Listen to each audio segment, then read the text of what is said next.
ప్రియ YouTube వీక్షకులకు మన ప్రభువును మన రక్షకుడైన యేసుక్రీస్తు నామమున వందనాలు తెలియజేస్తున్నాను. అదేవిధంగా మీ నిమిత్తము నా నిమిత్తము మన తండ్రి అయిన దేవునికి కృతజ్ఞతాస్తుతులు చెల్లిస్తున్నాను. ప్రియ సహోదరి సహోదరులారా, ఈరోజు దేవుని గురించిన జ్ఞానం అనే అంశం గురించి మనం మాట్లాడుకుందాం. దేవుని గురించిన జ్ఞానం లేకపోతే ఏమవుతుంది? ప్రస్తుత సమాజంలో దేవుని గురించిన జ్ఞానం లేకపోవడం వల్ల విభిన్న రీతిల్లో యొక్క లోకం సమాజం పోతుంది. దాని గురించి మనం చర్చించుకుందాం. ముందుగా హోషేయ 4వ అధ్యాయం మొదటి వచనం ఒకసారి చదువుకుందాం. ఇజ్రాయెల్ వారులారా, యెహోవా మాట ఆలకించుడి. సత్యమును కనికరమును దేవుని గురించి జ్ఞానమును దేశమందు లేకపోవడం చూచి యెహోవా దేశ నివాసులతో వ్యాజ్యమాడుచున్నాడు.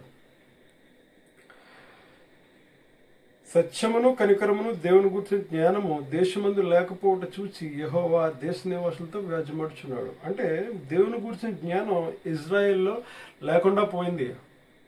ఇజ్రాయెల్లో దేవుని గురించి జ్ఞానం లేకపోవడం వల్ల వారు నష్టపోతున్నారు. ఏ విధంగా నష్టపోతున్నారు అంటే వారి యొక్క స్వభావరీత్యా వారు మారిపోతున్నారు. స్వభావరీత్యా వారు మనసులు, వారి హృదయాలు దేవునికి దూరంగా త్రిప్పి వారు నష్టపోతున్నారు. దానివల్ల వాళ్ళు ఏం చేస్తున్నారు? అబద్ధ సాక్ష్యం పలుకుతాయో, అబద్ధ మాటయో, హత్య చేయటయో, దొంగలించటయో, వ్యభిచరించటయో వాళ్ళకి అలవాటైపోయింది. ఒక విషయం, దేవుని గురించి జ్ఞానం లేకపోతే ఏమవుతుంది అనే అంశం గురించి మనం మాట్లాడుకుంటున్నాం. మీకు మరొకసారి వినిపించుకుంటున్నాను. దేవుని గురించి జ్ఞానం ఎందుకు అవసరం? దేవుని గురించి జ్ఞానం ఎందుకు అవసరం అంటే, దేవుని గురించి జ్ఞానం లేకపోతే అబద్ధ సాక్ష్యాలు పలికే అవకాశం ఉంది, హత్యలు చేసే అవకాశం ఉంది, దొంగిలించే అవకాశం ఉంది. అంటే మన క్యారెక్టర్ అనేది పాడైపోవడానికి ఎక్కువ అవకాశం ఉంది. యెషయా గ్రంథం 5వ అధ్యాయం 13వ వచనం ఒకసారి చదువుదాం. ప్రియ సోదరి సోదరులారా, కావున నా ప్రజలు జ్ఞానము లేకయే చెరపట్టబోచున్నారు. వారిలో గల్లైన వారు నిరాహారులుగానున్నారు. సామాన్యులు జబ్బు చేత జ్వరపీడితులగుదురు. అందుచేతనే పాతాళం గొప్ప ఆశ పెట్టుకుని అపరిమితంగా తన నోరు తెరుచున్నది. వారిలో గొల్లను, సామాన్యులను, ఘోష చేయవారును, హర్షించేవారును పడిపోదురు. ప్రియ సహోదరి సహోదరులారా, జ్ఞానం లేకపోతే నరకానికి వెళ్ళిపోయే అవకాశం ఉంది. జ్ఞానం లేకపోతే, దేవుని గురించి జ్ఞానం లేకపోతే నరకానికి పోయే అవకాశం ఉంది. పాతాళం అంట గొప్ప ఆశ పెట్టుకుని అపరిమితంగా తన నోరు తెరుచుందంట. అందులో గనులు ఉన్నారంట, సామాన్యులు ఉన్నారంట, ఘోష చేయవారు ఉన్నారంట, హర్షించేవారు ఉన్నారంట. అందరూ పడిపోతున్నారంట. మరి మనం వాళ్ళు పడిపోకుండా ఉండాలంటే మనం ఏం చేయాలి? మనం ఆ విధంగా పడిపోకుండా ఉండాలంటే మనం ఏం చేయాలి? ప్రియ సహోదరి సహోదరులారా, ఇంతకీ జ్ఞానానికి మూలం ఎవరు అంటే సామెతలు రాసిన పత్రిక, సామెతలు 2వ అధ్యాయం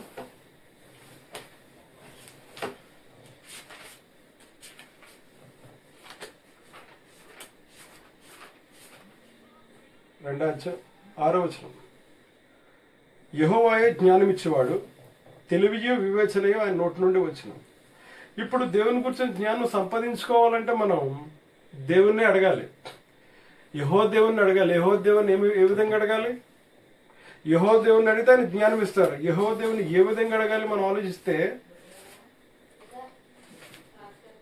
ఏ విధంగా అడగాలి? మీలో ఎవరికైనా జ్ఞానం కొద్దుగా అతడు దేవుని అడగవాలని అప్పుడదే అతనికి అనుగ్రహింపడు. ఆయన ఎవరిని గద్దెంపక అందరికీ దారంగా దరిచేవాడు. అయితే అతడు ఏమాత్రమును సందేహింపగా విశ్వాసంతో అడగవలను. మన విశ్వాసంతో దేవుని అడిగితే దేవుని గురించిన జ్ఞానం అనేది మనకు వస్తుంది. ఆ దేవుని గురించిన జ్ఞానం అనేది మనకు తెలియడం వల్ల మనకు కలిగే ముఖ్యమైన లాభం ఏంటంటే క్యారెక్టర్ అనేది పెరుగుతుంది. మనం ఆత్మీయంగా ఎదుగుతాం. అదేవిధంగా నరకం నుండి తప్పించుకునే అవకాశం ఉంది. ప్రియ సహోదరి సహోదరులారా, దేవుని గురించిన జ్ఞానం అనేది కాలాన్ని బట్టి 2 విధాలుగా ఉంది. ధర్మశాస్త్ర కాలంలో దేవుని గురించిన జ్ఞానం ఒక విధంగా ఉంది. ప్రస్తుత కాలంలో దేవుని గురించిన జ్ఞానం ఒక విధంగా ఉంది. ప్రియ సహోదరి సహోదరులారా, ముఖ్యంగా ధర్మశాస్త్ర కాలంలో ధర్మశాస్త్రాన్ని అనుసరించాలి. ధర్మశాస్త్రాన్ని ఎవరైనా అనుసరిస్తారో వారు నరకాన్ని తప్పించుకుంటారు. అదేవిధంగా ప్రస్తుత కృపాకాలంలో ధర్మశాస్త్రం నెరవేర్చబడింది కాబట్టి ప్రస్తుతం దేవుని గురించిన జ్ఞానం అనేది ఏ విధంగా ఉన్నదో ఒకసారి మనం చర్చించుకుందాం. దేవుని గురించిన జ్ఞానం ఎఫెసీయులకు రాసిన పత్రిక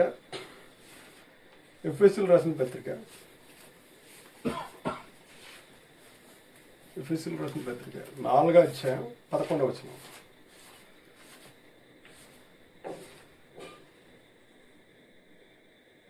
మనమందరం విశ్వాసం విషయంలోనూ దేవుని కుమారుని గురించిన జ్ఞానం విషయంలోనూ ఏకత్వం పొంది సంపూర్ణ పురుషులకు వరకు అనగా క్రీస్తు కలిగిన సంపూర్ణతకు సమానమైన సంపూర్ణత కలవారం వరకు ఆయనలాగా నియమించును. అంటే ప్రస్తుతం ఈ యొక్క కృపాకాలంలో విశ్వాస విషయంలోనూ దేవుని కుమారుని గురించిన జ్ఞాన విషయంలోనూ ఏకత్వం పొందాలి. అంటే దేవుని కుమారుని గురించిన విషయంలోనూ విశ్వాస విషయంలోనూ మనం యేసుక్రీస్తుని అందించవలసిన విశ్వాసం అనేది మనం కలిగి ఉన్నామంటే రక్షణలోకి వెళతాం. యేసుక్రీస్తుని గురించిన విశ్వాసం మన దగ్గర లేదు అంటే నరకానికి జారిపోయే అవకాశం ఉంది. సహోదరులారా, ఒకసారి మొదటి తిమోతికి రాసిన పత్రిక 2వ తిమోతికి రాసిన పత్రిక 3వ అధ్యాయం 14వ వచనం.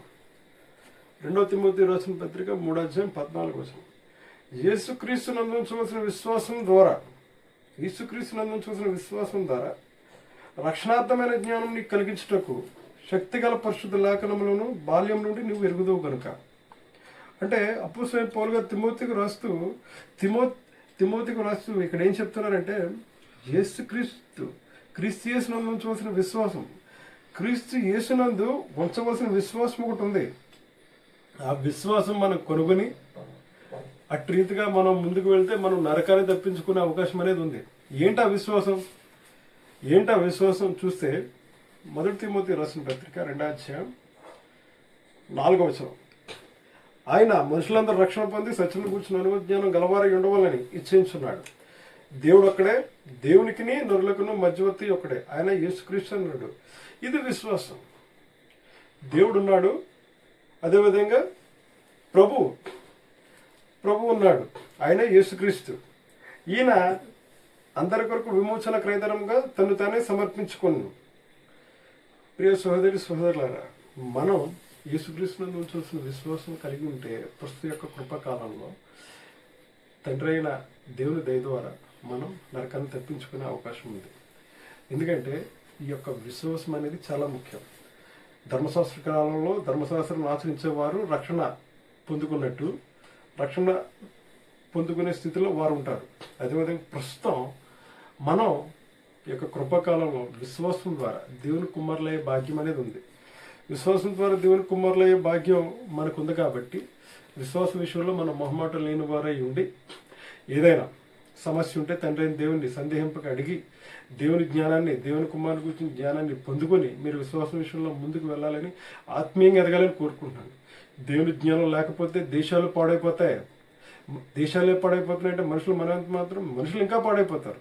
దేవుని జ్ఞానం ప్రతి ఒక్క విశ్వాసికి ఉండాలి. ముఖ్యంగా గల్తీయులకు రాసిన పత్రిక 3వ అధ్యాయం 26వ వచనం చదివితే, యేసుక్రీస్తునందు మీరందరూ విశ్వాసం వలన దేవుని కుమారులై ఉన్నారు. యేసుక్రీస్తునందు మీరు విశ్వాసం వలన, యేసుక్రీస్తునందు ఉంచే విశ్వాసం చాలా ముఖ్యం. యేసుక్రీస్తుని మనం ఏమేమి విశ్వసిస్తున్నామనే విశ్వాసం చాలా ముఖ్యం. ఏమని నమ్మాలి అనేది చాలా ముఖ్యం. దాన్ని బట్టి మన దేవుని కుమారులయ్యే భాగ్యం అనేది ఉంటుంది. రోమిలకు రాసిన పత్రిక 10వ అధ్యాయం 9వ వచనం ప్రకారం యేసుని ఏమని ఒప్పుకోవాలి? రోమిలకు రాసిన పత్రిక 10వ అధ్యాయం 9వ వచనం. అదేమనగా యేసు ప్రభువు నీ నోటితో ఒప్పుకోవాలి, దేవుడు మృతుల్లో నుండి ఆయన లేపినని నువ్వు హృదయం మంది విశ్వసించిన నువ్వు రక్షింపబడదు. మనం రక్షింపబడాలంటే యేసుక్రీస్తు వారిని ప్రభు అని విశ్వసించాలి నోటితో. ఎలా అనగా నీతి కలిగినట్లు మనుషుడు హృదయంలో విశ్వసించును, రక్షణ కలిగినట్లు నోటితో ఒప్పుకోను. ప్రియ సహోదరులారా, మీరందరూ దేవుని గురించి జ్ఞానాన్ని పొందుకొని యేసుక్రీస్తునందు సరైన విశ్వాసం కలిగి మీరందరూ ఆత్మీయ జీవితంలో ఎదగాలని, అదేవిధంగా పరలోక రాజ్యం సొంతం చేసుకోవాలని కోరుకుంటున్నాను. ముఖ్యంగా దేవుని గురించిన జ్ఞానం లేకపోతే దేశాలు పాడైపోతున్నాయి. ఇజ్రాయేలే పాడైపోయారంటే మనం ఎంతవారం. కాబట్టి మీరందరూ దినదినం ఈ యొక్క గ్రంథాన్ని పరిశోధించి అదేవిధంగా దేవుని గురించిన జ్ఞాన విషయంలోనూ అదేవిధంగా విశ్వాస విషయంలోనూ దేవుని కుమారుని గురించిన జ్ఞాన విషయంలోనూ ఏకత్వం కలిగి మీరందరూ ఆయన యొక్క రాజ్యాన్ని సొంతం చేసుకోవాలని కోరుకుంటూ ఏమైనా ప్రశ్నలు ఉంటే ప్లీజ్ ఈ యొక్క డిస్క్రిప్షన్లో మా నెంబరు ఇవ్వడం జరుగుతుంది, దానికి కాంటాక్ట్ చేయవలసిందిగా కోరుకుంటూ ఈ యొక్క అవకాశం ఇచ్చిన తండ్రి దేవునికి కృతజ్ఞతాస్తుతులు చెల్లించుకుంటూ ఈ యొక్క కార్యక్రమాన్ని ముగిస్తున్నాం.